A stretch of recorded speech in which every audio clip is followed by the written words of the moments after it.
रविकांत जी किस रूप में देखते हैं, और खासकर जो सिविल सोसाइटी की हम बात कर रहे हैं सामाजिक तौर पर, और जो शुरुआत में मैं बोल भी रहा था कि दो हिस्सों में बटा हुआ समाज, एक या तो आप हमारे साथ हैं या आप हमारे खिलाफ हैं, बीच में कुछ नहीं है।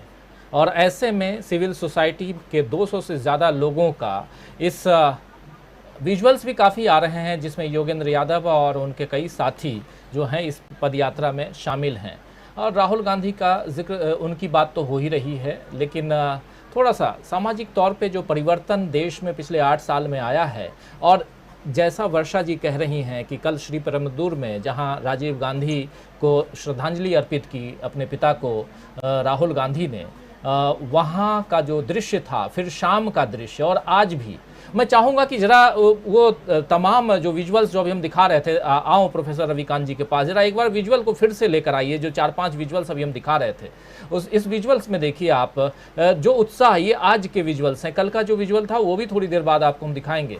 तो जो उत्साह आप देख रहे हैं साफ, यहाँ 118-119 लोगों की बात नहीं है, यहाँ हज़ारों की संख्या में लोग अगर चल रहे हैं तो इसके कुछ तो मायने होंगे, कुछ तो होगा कि लोग खुद ब खुद स्वतःस्फूर्त आ रहे हैं और जुड़ रहे हैं। ये कारवां जब और आगे बढ़ेगा, ये काफिला जब और आगे बढ़ेगा, तब शायद हमें और भी कुछ और अच्छी तस्वीरें, कुछ ऐसी तस्वीरें जिसका जिक्र अभी कर रही थी वर्षा जी, वैसी तस्वीरें भी मिलेंगी जहां लोग खुद ब खुद, और राहुल गांधी शायद आने वाले समय में अपने ऐसे अनुभवों को साझा अगर करेंगे तो हम लोगों के बीच और भी बहुत सारी बातें आएंगी।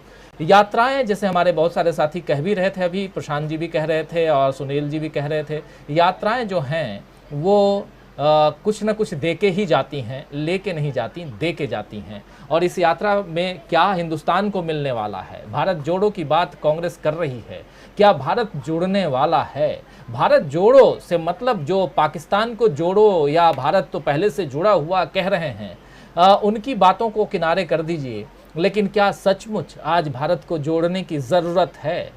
ये एक बड़ा सवाल है, और इन सवालों के इर्द गिर्द ही हम चर्चा जो कल भी कर रहे थे, आज भी कर रहे हैं दोस्तों, और साथ में ये भी समझने की कोशिश कर रहे हैं कि क्या बीजेपी के लिए ये यात्रा सिरदर्द बन चुकी है, ये भी है। आइए सीधे चलते हैं प्रोफेसर रविकांत जी के पास, उनके विचार सुनते हैं, क्या कुछ कह रहे हैं रविकांत जी।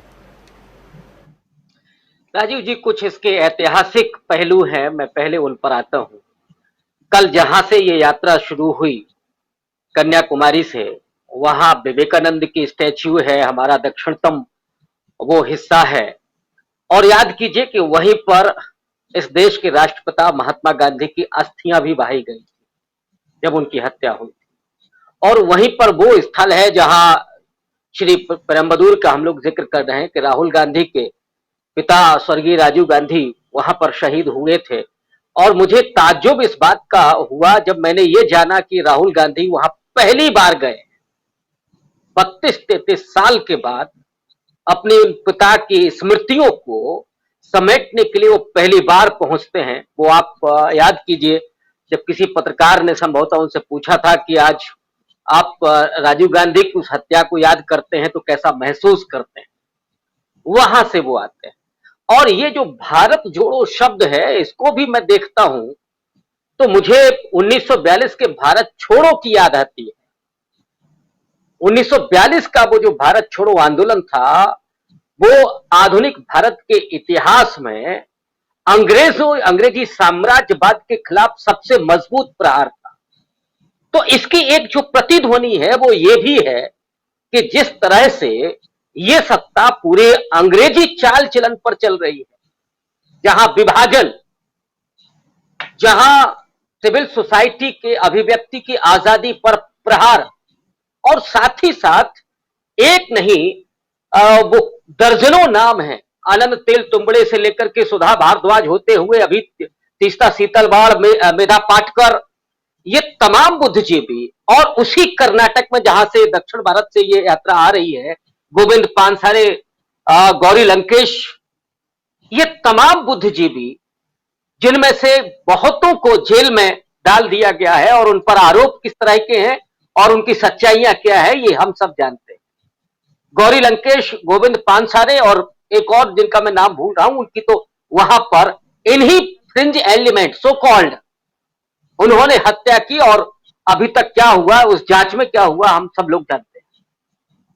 तो एक तरफ तो ये तस्वीर है, और दूसरी तरफ राहुल गांधी पर पिछले एक दशक में जिस तरह के हमले हुए हैं, राहुल गांधी को क्या क्या नहीं कहा गया।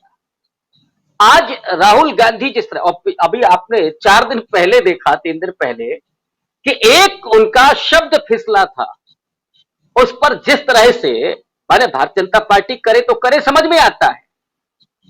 गोदी मीडिया के कुछ पत्रकार भी शुरू हो गए थे। तो जिस समय देश में पत्रकारिता से लेकर के तमाम संवैधानिक संस्थान, आज ही मैं अभी एक खबर पढ़ रहा हूं कि जो ईडी के हेड हैं, जनहित में उनका कार्यकाल फिर से बढ़ा दिया गया है। अब कौन सा जनहित है हम सब जान रहे हैं। तो तमाम संवैधानिक संस्थाओं को ढाया जा चुका है।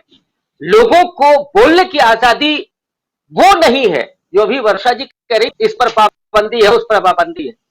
पाबंदी उस पर है जब आप सवाल खड़ा करते, पाबंदी उस पर नहीं है जब आप पूछे कि आम चूस करके खाते हैं कि काट करके खाते हैं।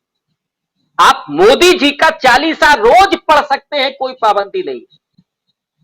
तो अभिव्यक्ति, या तो आप यहां गुणगान कीजिए या खामोश रहिए, आप सवाल नहीं खड़े कर सकते। यह सीधा संदेश दिया जा चुका है। ऐसे वक्त में राहुल गांधी की ये जो यात्रा है, और हम सब जानते हैं कि जिस तरह का विभाजन पैदा हुआ, माना कि विभाजन जरूरी होता है, लेकिन वो विभाजन डेवलपमेंट के आधार पर भी हो सकता है, वो आपकी विकासशील नीतियों के जरिए भी हो सकता है। लेकिन धर्म के आधार पर आप सीधे तौर पर 80 और 20 की बात करते हैं। इस देश के प्रधानमंत्री कहते हैं कपड़ों से पहचानिए, इस देश का गृह मंत्री कहता है कि साहब करंट लगे यहां से वहां तक।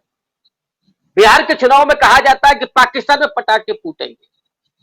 तो ये जो हालात हैं, हमने किस तरह का राष्ट्र बनाया, एक बहुल सांस्कृतिक राष्ट्र हमने बनाया, और उस समय दुनिया के तमाम लोग आश्चर्य कर रहे थे कि भारत कैसे राष्ट्र रह सकता है, क्योंकि राष्ट्र की जो पश्चिमी संकल्पना है वो तो एक धर्म, एक नस्ल, एक भाषा, इसके आधार पर है। लेकिन ये जो देश है वो अद्भुत है, और आज से नहीं है, अपने उस पूरे ऐतिहासिक प्रक्रिया में है। तो इसको जो विखंडित करने की जो पूरी साजिश चल रही है, उसके एवज में आज राहुल गांधी अगर खड़े हुए हैं और 6 महीने की और संभवतः 3500 किलोमीटर एक लंबी पद यात्रा, यहां तो रथों पर यात्राएं होती हैं। आपने सुना है भारतीय जनता पार्टी ने कभी कोई पैदल यात्रा की? सब रथारूढ़ होते हैं, और उसके बाद वो जो करते हैं वो भी हम लोगों ने देखा है। तो ये व्यक्तिगत तौर पर राहुल गांधी प्रशंसा के पात्र हैं, और वो जिस तरह से उनका जो बॉडी लैंग्वेज है, जिस तरह की वो संवेदनशीलता है, राहुल गांधी ने कभी उस तरह का कोई वक्तव्य नहीं दिया गया।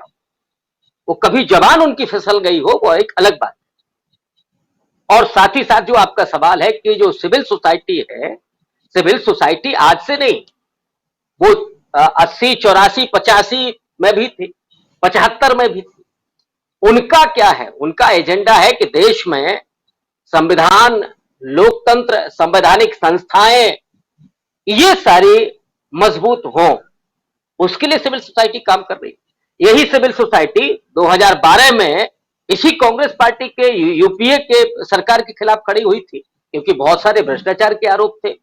लेकिन आज जब उसे यह महसूस होता है कि इस देश को धार्मिक आधार पर, इस देश को जातिगत आधार पर, भाषा के आधार पर, नस्ल के आधार पर विभाजित करने की साजिश हो रही है, ऐसे वक्त में अगर राहुल गांधी एक बेहतर काम कर रहे हैं तो उनके साथ जुड़ना होगा। क्योंकि राहुल गांधी, आप याद कीजिए कि राहुल गांधी ने ऐसे कदम उठाए हैं कई दफा जो उनकी राजनीति के खिलाफ जाते हैं।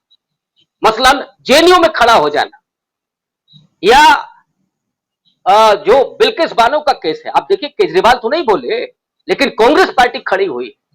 तो जो माहौल है, उस माहौल में राहुल गांधी जो काम करते रहे हैं किसानों के आंदोलन में, जिसको कभी खालिस्तानी बताया जा रहा था, देशद्रोही होने के उस पर आरोप लगाए जाते, उस समय राहुल गांधी खड़े हो गए। तो आज अगर सिविल सोसाइटी उनके साथ खड़ी है तो इसमें कोई आश्चर्य नहीं है। हाँ, मैं ये जरूर कह सकता हूं कि जैसे जैसे ये यात्रा दक्षिण से उत्तर की तरफ बढ़ेगी, सिविल सोसाइटी का समर्थन बढ़ता जाएगा और सिविल सोसाइटी के साथ साथ जो सोशलिस्ट हैं, जो अम्बेडकराइट हैं, जो और दूसरी विचारधाराओं के लोग हैं, वो तमाम वाम बुद्धिजीवी तो है ही, वो तमाम लोग भी राहुल गांधी की और जो पत्रकार जो अभिव्यक्ति की आजादी को पसंद करते हैं, जो इस देश में समता, बंधुत्व और न्याय को होते हुए देखना चाहते हैं, वे सारे लोग इस यात्रा को सफल बनाने की कामना करेंगे और साथ भी जुड़ेंगे। किसान भी, नौजवान भी, मजदूर भी, और मुझे लगता है कि महिलाओं को भी जुड़ना होगा, क्योंकि सिलेंडर तो 1100 रुपए के ऊपर है। इसलिए ये यात्रा कामयाब होगी, ये कहने में हमें कोई संदेह नहीं लगता। हाँ, उसका राजनीतिक सुफल कितना होगा ये फिलहाल नहीं कहा जा सकता। जी बिल्कुल। जरा पूछ